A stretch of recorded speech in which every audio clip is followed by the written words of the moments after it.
رد کردی چراغ و قرمز، دلت با اون بود و گفتی نیاز داری اسپیس. زبونم تی سر خط چشاته اما بازم همشو گذاشتم پای سنه. تا به خودم اومدم شدم بچه فیمس، آدم بعد قصتم و سینم پر خسخسه.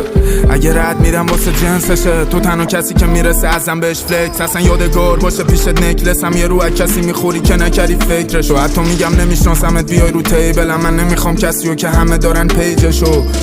رد دادم خاموشت کردم، یه پا تو مصرفم و یه پا تو ترکم. واسه تقصیر رو همه گردنم، کیرم امنی بکنن همه ترکم. درگیرم نشو که سمیم، نشو که سنگینم، یه کد مخفی. این بچ میرم رو بچه بعدی، نیش خورم که دیگه شدم مخفی. درگیرم نشو که سمیم، نشو که سنگینم، یه کد مخفی.